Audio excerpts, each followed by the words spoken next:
Today Perth News, live with Rebecca Johns.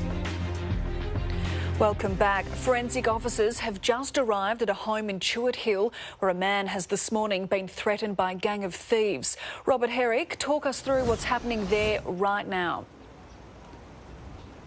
Yes, good morning, Rebecca. Well, forensic officers have just been briefed by their police colleagues and they're starting a formal examination of the scene here in Chewett Hill while uniformed officers are interviewing neighbours. Now, this all happened around midnight.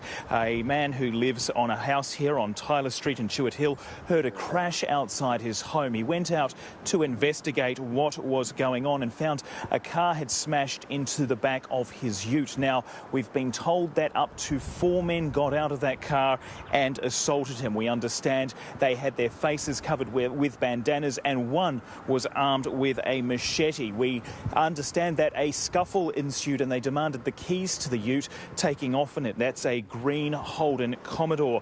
Now, the victim had to be taken to hospital. He was injured seriously in that scuffle. He needed stitches for a slashed wrist. Now, this morning, a man left the house with police and a young woman. He was limping and he had his arm in a sling, but at this stage the men responsible for this crime are still on the run. Police say they are dangerous and they're appealing for anyone with information that may help to track them down to come forward. Rebecca.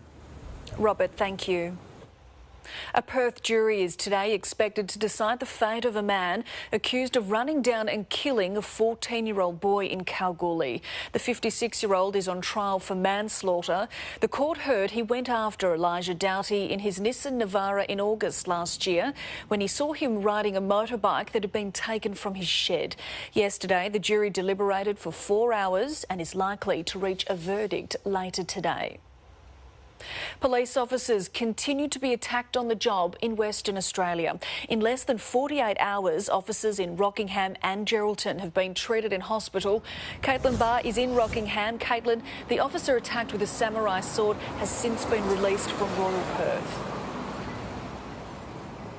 Yeah, that's right. Good morning, Beck. The senior constable did undergo surgery on his fractured skull late yesterday, but was well enough last night to be released from hospital, and he's now recovering at home with his family. The 55-year-old has 25 stitches in his head after being slashed with a samurai sword while responding to an incident in Rockingham on Wednesday night. As you said, police, though, are still being attacked on the job. Last night in Geraldton, another officer was stabbed 3 times in the arm, allegedly with a scissor blade. Another officer was bitten on the arm while trying to arrest a man over a suspected burglary.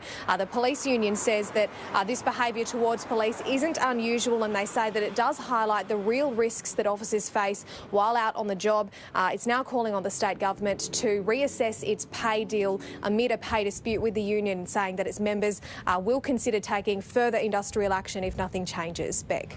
Caitlin in Rockingham there. Thank you.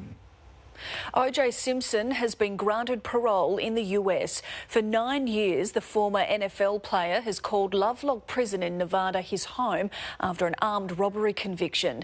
Mr. Simpson told the parole board he had served his time and was looking forward to seeing his family.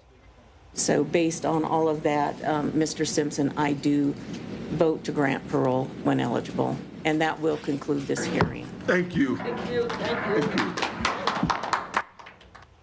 The earliest Mr. Simpson can be released is October 1. A massive haul of 100 cannabis plants and hydroponic equipment has been seized in a raid on a Meadow Springs home south of Perth. Police worked into the night dismantling the operation. The tip-off came after the huge setup began causing power problems in Oakmont Avenue. It's one of more than 40 cannabis grow houses uncovered in the past few months across Perth. Well, forget asking why did the chicken cross the road. In central Florida, residents have been left wondering why did the alligator cross the road. Drivers in the suburb of Lakeview got quite a surprise as a giant gator went for a walk in traffic. When it finished hissing at the passing vehicles, it wandered back into a nearby waterway. That's all from me this week. Have a great weekend and I'll see you bright and early on Monday morning.